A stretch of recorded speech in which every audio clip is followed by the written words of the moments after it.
اور جب تم لوگوں نے یوں کہا کہ اے موسیٰ علیہ السلام ہم ہرگز نہ مانیں گے تمہارے کہنے سے یہاں تک کہ ہم خود دیکھ لیں اللہ تعالیٰ کو علانیہ طور پر، سو اس گستاخی پر آ پڑی تم پر کڑک بجلی اور تم اس کا آنا اپنے آنکھوں سے دیکھ رہے تھے، اور پھر ہم نے تم کو زندہ کر اٹھایا تمہارے مر جانے کے بعد اس توقع پر کہ تم احسان مانو۔ دیکھو یہاں پر مر جانے کے بعد کر کے بتائے، دیکھو دکھا، میں انگلش دکھاتا ہوں، مر جانے کے بعد میں اللہ تعالیٰ نے ان کو زندہ کر دیا۔ عیسیٰ علیہ السلام کو قرآن میں کہیں بھی جگہ پر اس طریقے سے آیت نہیں نازل فرمائی۔ اللہ تعالیٰ نے عیسیٰ علیہ السلام کو آسمان پر اٹھا لیا، ٹھیک ہے، آسمان پر اٹھا لیا۔ تو یہ لوگ بولتے ہیں کہ عیسیٰ علیہ السلام کو سولی دیا، وہ مر گئے، پھر تیسرے دن جاگ اٹھے۔ تو یہ لوگ اس طریقے سے غلط باتوں کی طرف نصت کرتے ہیں کہ آخری زمانے میں محمد صلی اللہ علیہ وسلم آئے، تب سے لے کے آخری قیامت آنے تک قرآن شریف ہی ہے، اسی کے اوپر ہی ہم سب کو عمل کرنا ہے، اسی کے ساتھ جینا ہے، اسی کے ساتھ مرنا ہے۔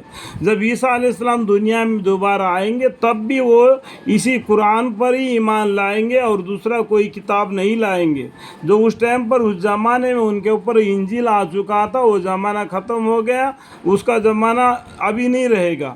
وہ ایک معمولی ایک امتی بن کر آئیں گے اور دجال کو ختم کریں گے اور دنیا کو سدھار دیں گے، اور بھی بہت سی باتیں آپ کو معلوم پڑ جائے گا۔ تو اس قرآن شریف کے معنی پڑھو گے اور بھی دیگر کتابیں پڑھیں گے، ٹھیک ہے۔ یہاں پر بتا دیا کون جو اللہ کو دیکھنا کر کے جو ضد کیے تھے، وہ ان پر کڑک بجلی آ گئی، یعنی پہاڑ کی طرف دیکھتے رہو، اگر وہ پہاڑ پر اللہ تعالیٰ تسلی ڈال دیں گے، اگر وہ پہاڑ کھڑا رہ گیا تو واقعہ تم دیکھ سکتے ہو۔ تو پہاڑ ریزہ ریزہ ہو گیا اور موسیٰ علیہ السلام بے ہوش ہو کے گر گئے اور باقی 12 خاندان والے مر گئے۔ اس تو پا کر کہ تم کا احسان مانو، یہ تم لوگوں کو مر جانے کے بعد میں اللہ تعالیٰ نے زندہ کر کے عطوریات دے کے تم کو بھیج دیا اپنی امت، اپنے گھر کے طرف، اس توقع پر کہ تم احسان مانو گے۔ اس طریقے سے وَإِذْ قُلْتُمْ يَا مُوسَىٰ لَن نُّؤْمِنَ لَكَ حَتَّىٰ نَرَى اللَّهَ جَهْرَةً فَأَخَذَتْكُمُ الصَّاعِقَةُ وَأَنتُمْ تَنظُرُونَ ثُمَّ بَعَثْنَاكُم مِّن بَعْدِ مَوْتِكُمْ لَعَلَّكُمْ تَشْكُرُونَ۔ ٹھیک ہے، اللہ تعالیٰ کو کتاب کو پڑھو، یہ معلوم ہو جائے گا۔ جب علم معلوم ہو جائے گا تو عمل کرنے میں آسان ہو جائے گا۔ تو اگر علم نہیں تو عمل کیسا کرے گا؟